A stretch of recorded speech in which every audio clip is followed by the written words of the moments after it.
Hey everyone, welcome back. My name is Max, and today we're going to create a budget that works for you. Let's get started. Back once again with the ill behavior, can you feel it? Nothing can save it, it's the A for ally, D for damager, O for out of here, R for the renegade master of all I survey. Take it straight out the sunstone, the rose to portray the sexual, exceptional, here to let you know that my flow is like I got a mad style of frustration, just another product of the anger in the nation. Now I get paid for my jazzy sensation, and I drop bombs. Alright, welcome back everybody.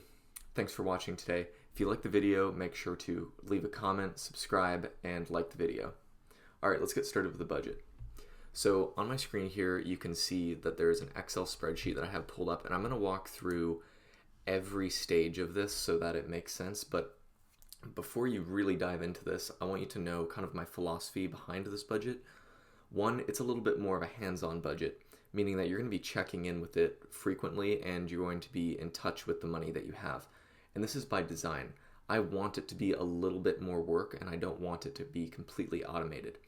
If you're in touch with your money by checking in with your budget, you're likely to make better spending decisions. At least that's my theory, and honestly that's why I created this budget for myself. If you want more of a hands-off approach, I would suggest using Mint. Mint is a fantastic platform for tracking your spending. It links to your credit card, your savings account, your checking account. It really tracks everything, and it has a lot of awesome tools for budgeting, and I actually use it as a part of this budget. And I will get to that and explain it, but that's just something to keep in mind. I would definitely give this a shot, but you'll probably get familiar with Mint too as you're starting to budget if you're following along here. So let's get started here. First off, I'm going to show you how to add and subtract things from this budget. Just very simple, because I'm going to give you this template, and I want you to be able to add things that I don't have on here or take things off that don't matter. And the easiest way to do that without messing up formulas is by inserting a row. So what I'm going to do is I'm going to show you just real quick how I would insert a row here. So I'm going to select row 15 by clicking on the 15 here. You can also select a row by holding Shift and space. That'll work on Mac and Windows. And I'm going to right click here and say insert. And what that's going to do is it's going to insert a blank row above. You can also, once you select an entire row, hold Control or Command on a Mac and then the plus button. That will enter a new row into your Excel sheet. The reason I didn't do that is because I've tried this a couple times and for some reason it's not working on my computer today, but I do this all the time every day at my job. So it's very quick, very handy. The same thing goes for removing a row. If you want to remove a row, select the row and then do Control or Command and then the minus button. That will remove a row. Or you can also right click and say delete row. So that's just a very quick tip here. I want you to be able to do that because this budget is definitely not going to be exactly what you need at first. You're going to need to tweak it from the template that I post. But for the sake of today's video, I have what I have in here, and they're all example items, decently round numbers, easy to kind of wrap your head around. That way I can walk through this and it'll be somewhat straightforward.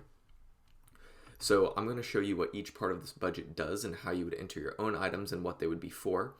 And then I will go into some tips and tricks with using this budget and kind of the bread and butter of what I like to call the safe to spend method. The safe to spend method is something that comes from an old bank I used to use. It's called Simple Bank. Unfortunately, they closed down and I no longer have access to their financial tools. So that's kind of why I created this budget to begin with. But what we're going to do is go through each of these sections, and I'm going to explain kind of how it will get to the safe to spend number. And that's why I titled this video, How Much Can You Spend? Because I like looking at my budget that way instead of saying, oh, I have to stay within these constraints. It's all about framing it differently. That way you're kind of thinking the right way and making the right decisions as you're spending and keeping in touch with your budget. So without further ado, let's get started.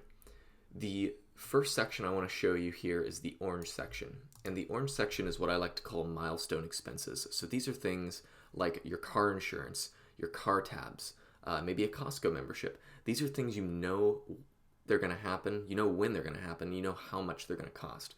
So for example, car insurance occurs annually and the contribution here is $1,500. So car insurance might cost $1,500 a year here. And then this will break it out into your monthly contribution and your bi-weekly contribution. And the reason I have monthly and bi-weekly is because some people get paid every 2 weeks and some people get paid every month. I personally get paid every 2 weeks, which is why I made this column. And then this done column here will tell you whether you're done with that goal based on these dates over here. So you can see that this is a little bit all over the board. You're thinking, oh, why are some of these at 100% but they're not done? So this is a formula, and this is based on the date alone. So you have a start date, an end date, and then a current date. When the current date is out of range, meaning that your window has passed, then this will change to done, meaning that that should be done. The progress is actually directly linked to how much money you have in this balance here. So the idea is that every time you get a paycheck, you're going to take these values here and you're going to add them to these balances. And what that's going to do is each paycheck is going to kind of build up that balance, so you're accounting for all of these expenses. And these dates are going to kind of keep you on track and make sure you're contributing the right amount to stay on track. And you can see your progress over here. So one thing I've done here is, I've kind of finished some of these off early. That way I don't have to contribute anymore. So they're all at 100%. Right now, the only one that you need to contribute towards here is going to be your car insurance. So I'm just going to show you what you would do when you get a paycheck and you want to kind of update these balances. So if you had to update all of these, which I'll show for an example here, I would select all of these contributions here. This is how much I want to put into each of these categories when I get my paycheck. And I'm going to copy these values. And then over here, I'm going to select these cells, and then I'm going to paste values add on here. So that's a paste special command, and I'm going to show you how to do that right now. So you're going to go to paste up here, paste special, and then what you want to do is you want to select values and add. And what that's going to do is it's going to take the numbers that are already there, and it's going to add the values that we're pasting on top of it. So when I click OK here, you can see that it added these values to all of these buckets here. And I will undo it just so you can kind of see how that changed. But that's a nice way to do it because you have more control over it and you're not using a formula to update these. So as you can see, the ones that I am 100% complete on, I wouldn't be pasting over. I would only be copying this and putting $62 over every time I got a paycheck to keep the car insurance on track. So that's the first category here, and you can add or subtract expenses here depending on what fits the box. What things do you know how much they're going to cost and when they're going to happen? These should also be things that probably don't happen every day or every month. You want these to be kind of like longer term milestone expenses. So the final thing here is at the bottom, you're going to have a value here, which is the total of all these balances. So let's move on to the next one. So allocation buckets. These buckets here are going to be similar to what we had up here, except the difference here is that these ones are going to be more frequent expenses, not quite annual expenses. These are more like loose buckets that you can kind of just pull from when you need. And notice that I don't have any dates over here. So what these are ideal for is you have like a monthly or annual expense here, and you put in your contribution. Again, it will calculate the monthly and bi-weekly contribution. And what's special about these ones is they roll over. So that means that $50 from the home category, every paycheck goes into this balance here. And then if I want to go to IKEA and I want to buy a table or something for my living room, instead of worrying about how much money I need to buy that table, I'm just going to go in here and I'm going to say, okay, the table was $200. So now I'm going to change this to $100 because I spent $200 of the $300 I had there. And that doesn't change anything. You just change these numbers kind of as you need. And I'll show you how that all adds up at the end. But what you did is you just changed the balance of your home category so you could buy some furniture. And the next paycheck, $50 goes in again. $50 goes in again.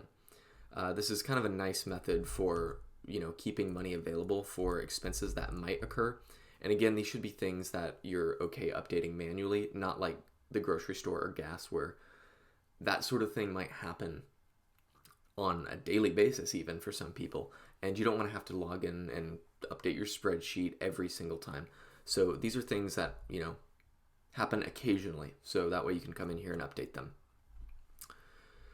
So again, the total is going to add up here for all of these balances, and that will account into our final number at the end.